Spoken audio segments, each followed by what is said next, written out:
కూటమి ప్రభుత్వం 2 ఏళ్ల పాలనలో సంక్షేమం అభివృద్ధి నమ్మకమనే నినాదంతో కిర్లంపూడి మండలం వేలంక గ్రామంలో ఇంటింటికి తెలుగుదేశం కార్యక్రమం నిర్వహించారు. కిర్లంపూడి మండలం తెలుగు యువత అధ్యక్షులు గండే కాశీ ఆధ్వర్యంలో జరిగిన ఈ కార్యక్రమానికి జగ్గంపేట శాసనసభ్యులు జ్యోతుల నెహ్రూ ముఖ్య అతిథిగా హాజరయ్యారు. ఇంటింటికి తిరుగుతూ అభివృద్ధి కరపత్రాలు పంచుతూ ప్రజల సమస్యలను స్వయంగా అడిగి తెలుసుకున్నారు. గ్రామంలోని ప్రాథమిక పాఠశాల, హైస్కూల్ పరిశీలించి విద్యార్థులకు కావలసిన వసతుల గురించి అడిగి తెలుసుకున్నారు. మధ్యాహ్నం భోజన పథకాన్ని తనిఖీ చేసి నాణ్యమైన భోజనం అందించకపోతే కఠిన చర్యలు తీసుకుంటామని హెచ్చరించారు. అనంతరం రచ్చబండ కార్యక్రమంలో పాల్గొని ప్రజల నుంచి వచ్చిన సమస్యలు విని వెంటనే పరిష్కరిస్తామని భరోసా ఇచ్చారు. మన అధికారం వచ్చిన తర్వాత మనం చేసిన కార్యక్రమాలను మనం ఇచ్చిన మన ప్రజల ద్వారా తెలుసుకోవాలని ఎమ్మెల్యే గారు మన ఊరు రావడం జరిగింది. దానికి నిమిత్తం మొత్తం 30 ఇళ్ళు తిరిగాము. అనువైన స్పందన వచ్చింది. ఏదైనా చిన్న చిన్న లోటుపాట్లు అంటే ఈ రోడ్ల సమస్య అదొకటే మనకి ఈ గ్రామంలో చెప్పుకోవడం జరిగింది. అది కూడా మన ఎమ్మెల్యే గారు ఏదైతే నేను అతి త్వరలో పూర్తి చేస్తానని చెప్పి మనకి మెయిన్ రోడ్డు కార్యక్రమాన్ని ఏదైతే అందరూ కూడా ఇబ్బంది పడుతున్నారో దాని నిమిత్తం అందరి తరపున నేనే ముందుగానే చెప్పాను. ఆయన కూడా అందరి తరపు నుంచి కూడా అందరి దగ్గర కూడా అదే మాట విన్నా గురించి వెంటనే నేను దాన్ని పూర్తి చేస్తానని మాట ఇచ్చారు. మీరు దానికి ఇబ్బందులు పడద్దు.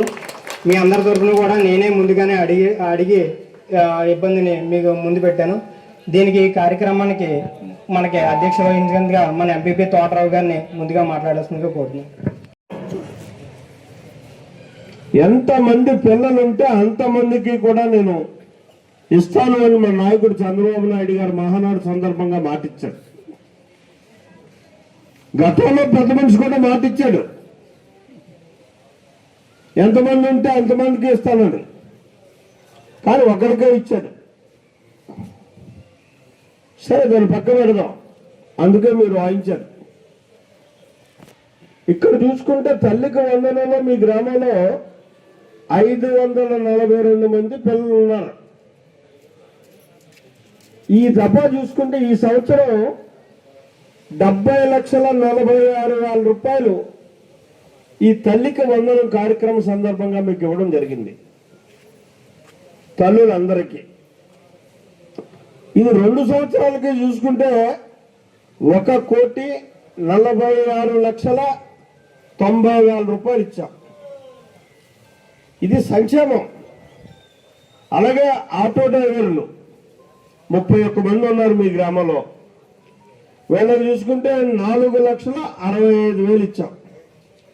ఫీజు రీయింబర్స్మెంట్ అంటే చదువుకునే కుర్రోళ్ళు, ఇంటర్మీడియట్ దాటి పైన చదివేటటువంటి కుర్రోళ్ళందరికీ కూడా 122 మందికి ఫీజు రీయింబర్స్మెంట్ ఇవ్వడం జరిగింది. ఈ 2 సంవత్సరాలకి 24,46,500 రూపాయలు ఫీజు రీయింబర్స్మెంట్ మీద ఏలంకలో విద్యార్థులకు ఇవ్వడం జరిగింది. అలాగే అన్నదాత సుఖీభవ, ఇది పెద్ద గొప్పని మాత్రం నేను అన్నాం. ఇంకా చాలా ఆదుకోవాల్సినటువంటి అవసరం ఉంది రైతాంగాన్ని.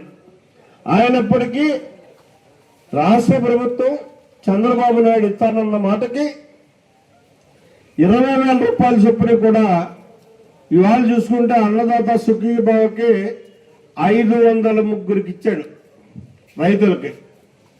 ఈ 503 చూసుకుంటే ఒక సంవత్సరం 80,48,000 రూపాయలు. ఇది ఒక సంక్షేమంలోనే. అంటే మనం ఎన్ని ఖర్చు పెట్టినటువంటి పరిస్థితి ఉంది. ఇక ఆ రోజు ఉన్నాయి. మీరందరూ మహిళా శక్తి బస్సు, ఫ్రీ బస్సు, ఇందులో ఎంతమంది ఫ్రీ బస్సు ఉపయోగించుకుంటున్నారో చేతులు ఎత్తండమ్మా. నువ్వు వెళ్ళదు తల్లి, వెళ్ళవా?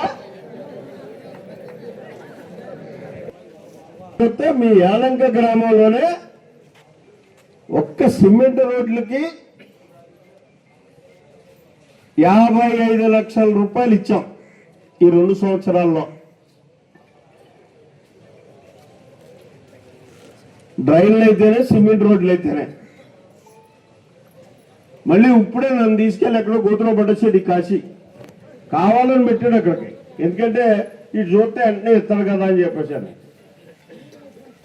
ఒక 100 మీటర్లు ఎత్తేనే కానీ అక్కడ ఉన్న మురికి బయటకు పోదాం. వేయాల్సినటువంటి అవసరం ఉంది ఖచ్చితంగా దాన్ని. ఇప్పుడు ఆ 100 మీటర్లకి కూడా మండల ప్రెసిడెంట్ గారిని నీ మండలం నుంచి 2 లక్షలు ఇవ్వయా, రేపే కాసి పని మొదలు పెడతాడు అని చెప్పడం జరిగింది. అంటే అక్కడ ఒక 25-30 కొంపలకి ఇళ్ళకే ఇబ్బంది లేకుండా ఉంటుంది, లేకపోతే రోగాలు వచ్చే పరిస్థితి వస్తుంది, పని మీకు తగులుతుంది. మీ అందరికీ కావలసిన 2 కార్యక్రమాలు ఉన్నాయి. ఆ 2 ఇందాక కాసి అడిగాడు, సమాధానం కూడా వాడే చెప్పాడు. కానీ అయితే నేను కూడా దాని మీద చెప్పాల్సినటువంటి బాధ్యత ఉంది నా మీద. ఇక్కడ చెల్లంగ నుంచి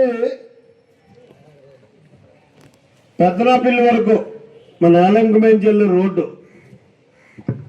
3.25 మీటర్లు, 3 కిలోమీటర్లు 25 మీటర్లు.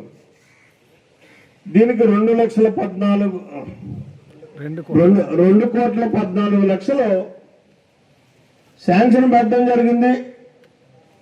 టెండర్ వేయడం జరిగింది. టెండర్ కావడం రాకపోవడం జరిగింది. ఎందుకంటే తారు రేటు అడ్డుగా పెరిగిపోయింది. తారు రేటు అడ్డుగా పెరిగిపోవడంలో ఈ యుద్ధం వల్ల ఎవరు కూడా టెండర్ ముందుకు రాలేదు. మళ్ళీ రెండోసారి టెండర్ పిలుస్తున్నాం. ఈ టెండర్ పిలిచినా సరే మొగమాట పెట్టి టెండర్ వేయించి పని చేయించుకోవాలి తప్పించి ఇప్పుడు కూడా టెండర్ గతంలో గోరుతో మీటేదాన్ని గొడ్డలతో మీటాల్సిన పరిస్థితి వచ్చింది ఇవాళ. ఆ రోజుల్లో అయితే ఏలంక కాలువకి చిన్న గ్రాయిని ఏర్పాటు చేస్తే దర్జాగా నీరు వచ్చేటటువంటి పరిస్థితి ఉన్నాం. ఇవాళ ఆ కాలువ మూసిపోయింది.